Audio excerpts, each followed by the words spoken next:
Hey guys, thanks for joining in. I apologize that this isn't Facebook Live, but it is still live. We had some technical difficulties with Facebook Live today with distorted sound, so we're going to go ahead and do this YouTube. Hopefully it's just as good. Last weekend I came in and made my favorite marinade, which I also use as barbecue sauce.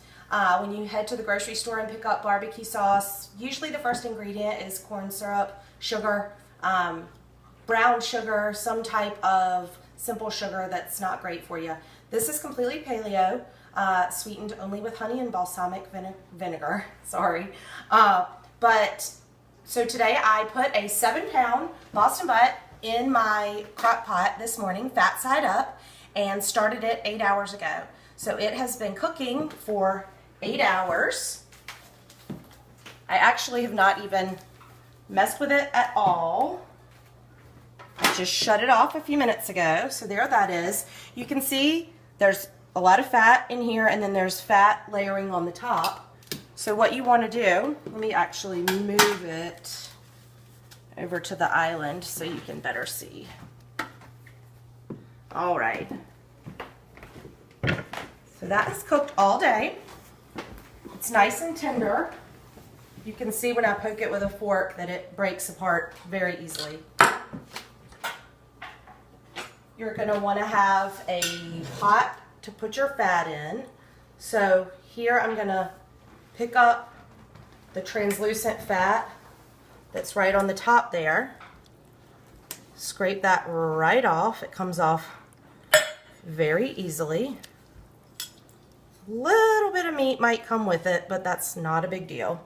There's a lot here. Memorial Day is right around the corner, and this is a very healthy way to do that chopped barbecue that everybody loves down here in North Carolina. So this is Eastern North Carolina style.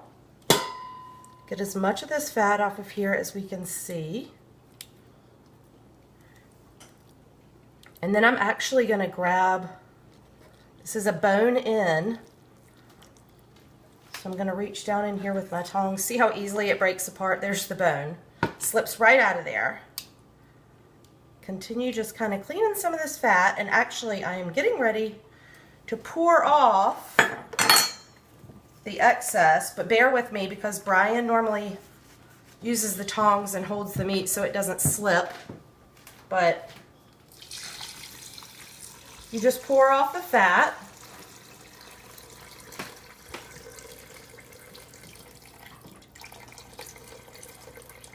As much as you can. Oh, I don't want to lose that meat.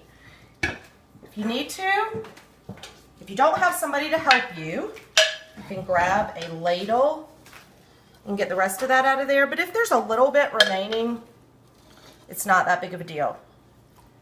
You've gotten out most of it.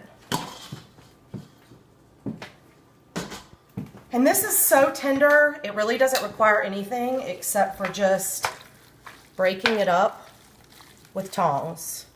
And be on the lookout for any stray pieces of fat in there. Grab those out and just keep breaking it up. You don't need to chop it. If you want to chop it, you can definitely take it out. If you want it small, fine chopped, you can. But I just usually like to break it up. Look for any pieces of fat and gristle in there while you're doing it.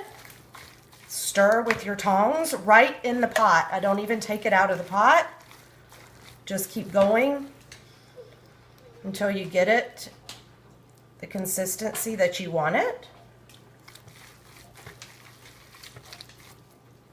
And add your sauce. As much or as little as you like. I like to save a little bit for dipping later because the kids love it. But you just stir that in and you're really done. I usually at this point will go ahead and return it just to the crock pot itself and allow it to just cook on low uncovered, because then that helps it to kind of crisp and get that nice crispy flavor to it, crispy texture to it. But there you go. That was pretty easy. Leftovers are great for a lot of things. You can use them to stuff peppers, which is what we're going to do this week. Top them with a little enchilada sauce, and that'll be a second meal for us. Pair it with some coleslaw or sweet potatoes. It works well with just about anything. I hope you enjoy it. Thanks.